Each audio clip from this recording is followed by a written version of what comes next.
স্পষ্ট যে অসমত সিন্ডিকেটৰ মূল নায়ক কংগ্ৰেছ দল। এই কথা ইতিহাসে কৈ আহিছে। আজি আকৌ প্ৰমাণ কৰিলে ভূপেন বৰাৰ সতীৰ্থ হয়, তেখেতৰ হৈ টকা ডিমাণ্ড কৰিছে। মই ভিডিঅ'টোত অডিঅ'টোত এটা কথা দেখিলোঁ যে যিখিনি ভাষ্য দেখিছোঁ, মই তেখেতৰ ব্যক্তিগত সহায়ক কোন আছে মই নাজানো, কোনে তেখেতৰ হৈ কথা পাতিছে, কিন্তু যিজনে যাক পইচা দাবী কৰিছে তেওঁৰ কথা কথোপকথনখিনি মোৰ এনেকুৱা লাগিলে ৰাভা হাছং, দক্ষিণ কামৰূপ এনেকুৱা এটা ঠাইৰ পৰা তেখেতে ভাষ্য ৰাখিছে যে তেখেতসকলে দক্ষিণ কামৰূপৰ এজন ব্যক্তিয়ে কথা কোৱা যেন অনুভৱ হৈছে। স্থানীয়ভাৱে ভাষাটো মিলিছে। এতিয়া মই নাজানো কিমান দূৰ সঁচা মিছা, আপোনালোকৰ সংবাদ মাধ্যমত পাইছোঁ। কংগ্ৰেছৰ ইতিহাস, কংগ্ৰেছ মানে সিন্ডিকেট, সিন্ডিকেট মানে কংগ্ৰেছ, তাত কোনো দ্বিমত নাই।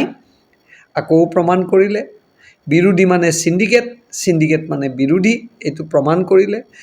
দ্বিতীয় কথা, অভিযোগ তেখেতসকলে আমাক দিয়ে আমি সিন্ডিকেটৰ নায়ক বুলি, কিন্তু আজি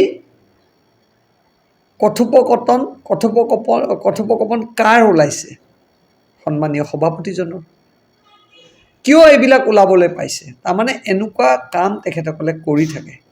আৰু অকল এইজনে নহয়, এনেকুৱা বহুতৰ তেওঁলোকৰ সিন্ডিকেট, তেওঁলোকৰ মণ্ডল সভাপতি নিযুক্তিত সিন্ডিকেট, টিকেট দিওঁতে সিন্ডিকেট, পঞ্চায়ত নিৰ্বাচনত সিন্ডিকেট পাব, সকলোতে পাব। আৰু এইবিলাক প্ৰমাণ আছে।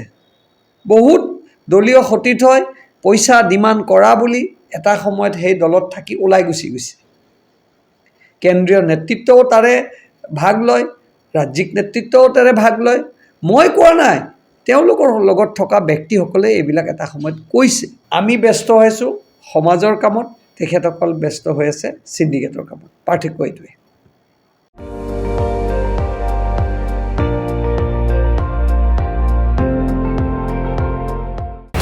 আপুনি চাই আছে ND24, সৰ্বশ্ৰেষ্ঠ নহয় সৰ্বোত্তমৰ দৌৰত।